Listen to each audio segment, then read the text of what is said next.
English pedagogy की इस series में आज हम अपना 6th जो है प्रीवियस ईयर पेपर लेकर आए हैं, जिसमें हम 15 में से 15 मार्क्स को टारगेट कर रहे हैं।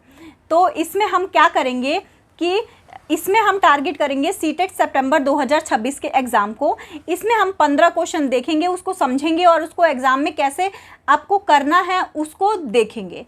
तो चलिए स्टार्ट करते हैं। Hello everyone, this is Pragya, welcome back to my channel. तो चलिए हम अपने इस टॉपिक को स्टार्ट करते हैं और चलते हैं अपने नोट्स की तरफ। आज हम करेंगे इंग्लिश पैडागोजी के प्रीवियस ईयर का 5वां पार्ट, जिसमें हम 15 PYQ को करेंगे। आप भी साथ साथ इसके आंसर करते रहिएगा और लास्ट में ये बताइएगा कि आपके 15 में से कितने मार्क्स बने हैं। इससे आपके जो वहाँ पे एग्ज़ाम है उसमें आप पेपर में बहुत अच्छे से कर पाएंगे अगर आपने ये PYQ कर लिया तो। और मैं ये भी बता दूं कि मैंने इंग्लिश पैडागोजी के पूरे कॉन्सेप्ट वाइज करा रखा है, प्लेलिस्ट बनी हुई है, तो जिसने नहीं देखा है वो जाकर देख सकता है। तो अब हम करेंगे आज का यहाँ इंग्लिश का पहला क्वेश्चन। तो पहला क्वेश्चन क्या है?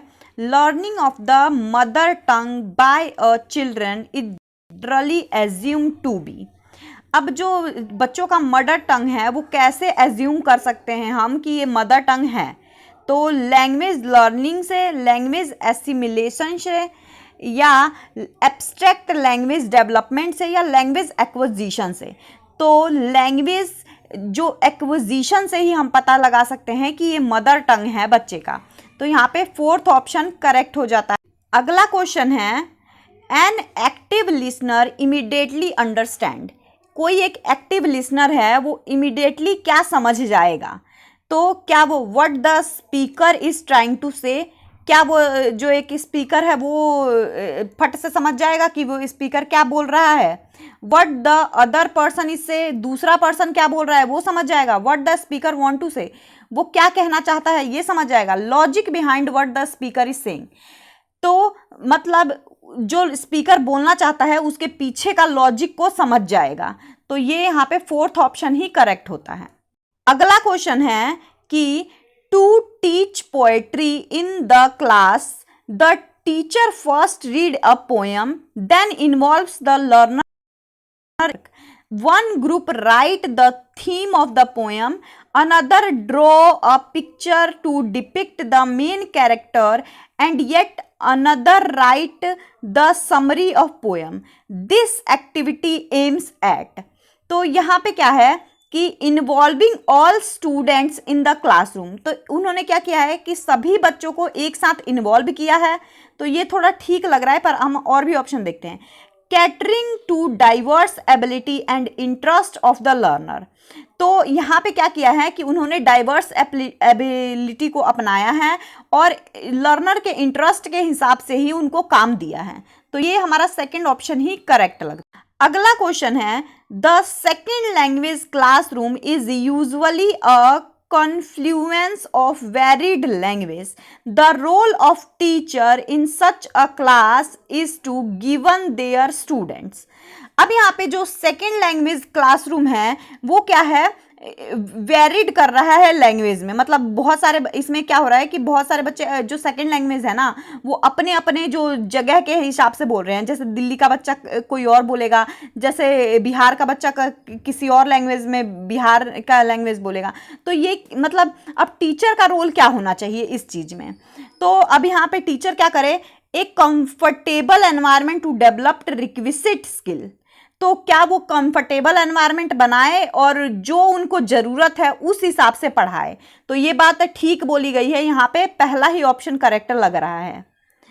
आगे देखते हैं, you prepare a test items that expects the learner to use tense form, connectors, preposition, adjectives accurately, the approach that you have used in the test item.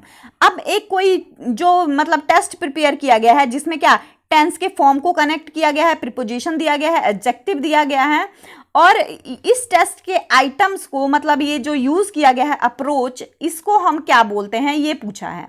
तो क्या इनडायरेक्ट ग्रामर टेस्टिंग हो रही है? इनडायरेक्ट तो बिल्कुल नहीं हो रही। यहाँ पे मिक्स्ड ग्रामर टेस्टिंग हो रही है। तो क्या मिक्स्ड ग्रामर टेस्टिंग हो रही है? नहीं। तो डायरेक्ट ग्रामर टेक्स्टिंग हो रही है, डायरेक्ट भी नहीं हो रहा है। इंटीग्रेटेड ग्रामर टेस्टिंग, मिक्स्ड नहीं होगा, यहाँ पे इंटीग्रेटेड बोलेंगे हम, इंटीग्रेटेड ग्रामर टेस्टिंग हो रही है, तो यहाँ पे थर्ड ऑप्शन करेक्ट हो जाता है। अगला क्वेश्चन है, children in their early year scribbles on the wall, floor and the in notebook, the stage of language learning is called.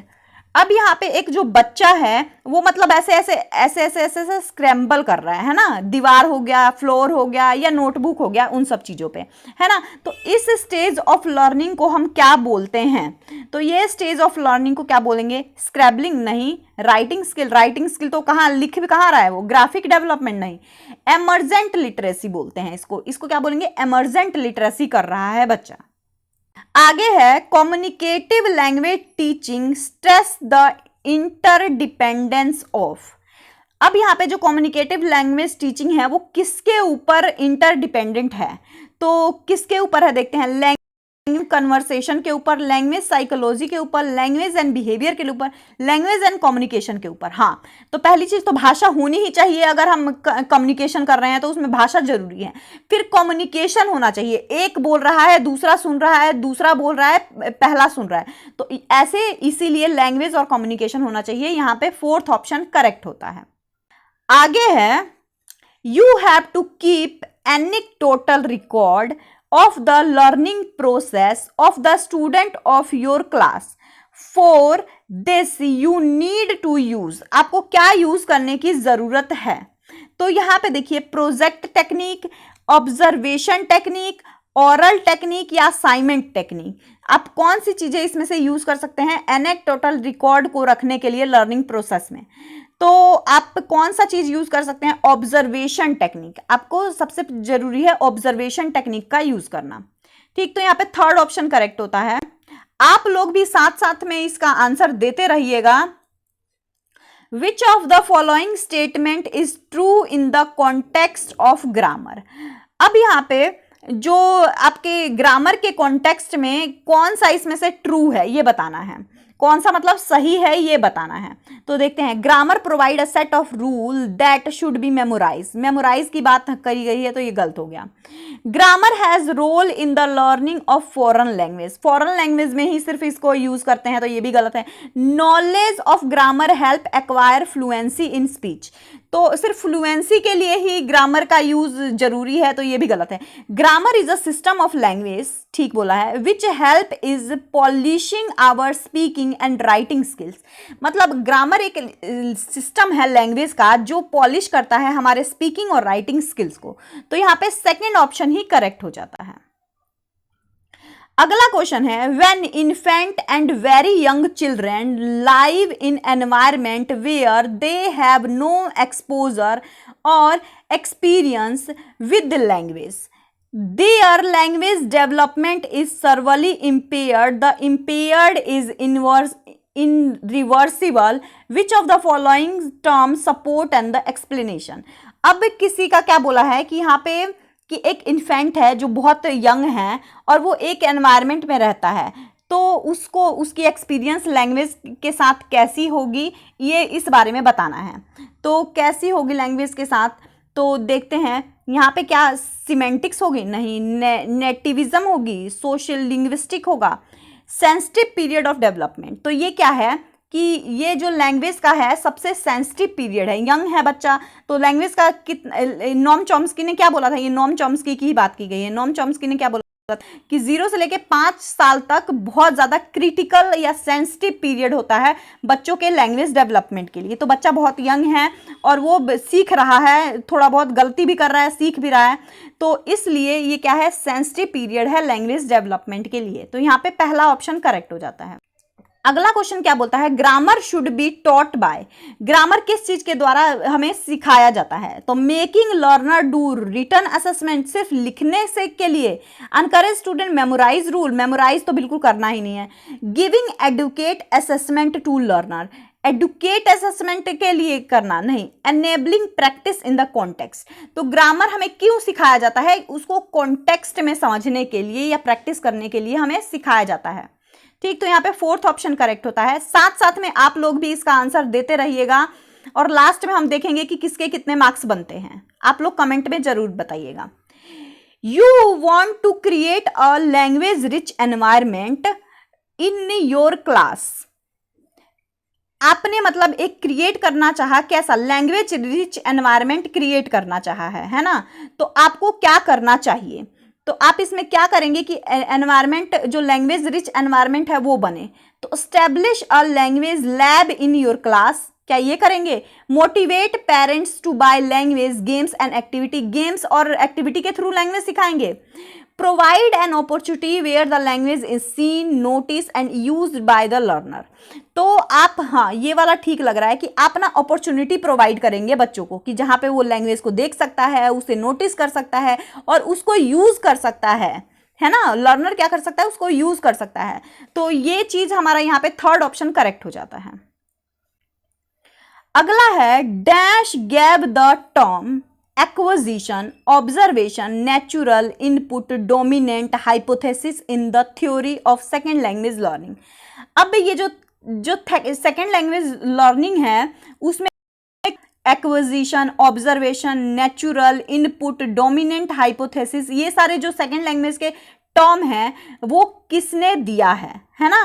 तो ये सारे जो टर्म है वो किसने दिया है? स्टेफन क्रैशन ने दिया है। तो यहाँ पे थर्ड ऑप्शन करेक्ट हो। अगला क्वेश्चन है which among the following involve the principle of grading and sequence.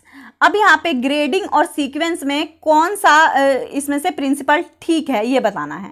तो क्या ग्रेडेशन ही बोल सकते हैं इसको, हैबिट फॉर्मेशन नहीं, controlling vocabulary, following the natural way तो नहीं होगा, ग्रेडिंग देने में ग्रेडेशन ही बोलेंगे। तो पहला ऑप्शन यहाँ पे करेक्ट हो जाता है। ये तो बहुत ही ईजी क्वेश्चन था। आज का हमारा लास्ट क्वेश्चन है, इसके बाद आप लोग कमेंट में बता सकते हैं कि आपके कितने मार्क्स बने हैं। ठीक, तो अब ये देखते हैं। You observe that your student need to be expose to sample of the target language and be encourage to imitate response, which of the following method is must suitable for this purpose. अब इसमें क्या बोला गया है कि आप observe कर रहे हैं किसी भी स्टूडेंट को, उसको क्या चाहिए? उसको सैंपल देख रहे हैं या फिर उसको एनकरेज कर रहे हैं नकल करने के लिए या बोलवाने के लिए उसको प्रोत्साहित कर रहे हैं। तो आप इसमें से क्या चीज़ का यूज़ करेंगे जो उसके लिए सही होगा? तो कम्युनिकेटिव लैंग्वेज टेक्निक का यूज़ करेंगे या ग्रामर ट्रांसलेशन मेथड का यूज़ करेंगे या डायरेक्ट मेथड का यूज़ करेंगे? तो ये तीनों नहीं ही करेंगे, ऑडियो लिंग्वल मेथड का यूज़ करेंगे जिसमें बच्चा क्या करे, बोल के और सुन के वो भाषा को सीख सकता है। तो यहाँ पे सेकंड ऑप्शन कंप्लीट होता है। यहीं पे आप लोग कमेंट में बता सकते हैं कि आपके 15 में से कितने नंबर बन रहे हैं, कितने क्वेश्चन ठीक हुए हैं, उसको इम्प्रूव करिएगा। ये भी टॉपिक यहीं पे कंप्लीट होता है। ये जो हमारा टॉपिक है यहीं पे कंप्लीट होता है। आई होप ये वीडियो आपको इन्फॉर्मेटिव लगा होगा और आपके एग्ज़ाम के लिए इम्पॉर्टेंट होगा। मिलते हैं नेक्स्ट टॉपिक के साथ नेक्स्ट वीडियो में, तब तक के लिए थैंक यू सो मच।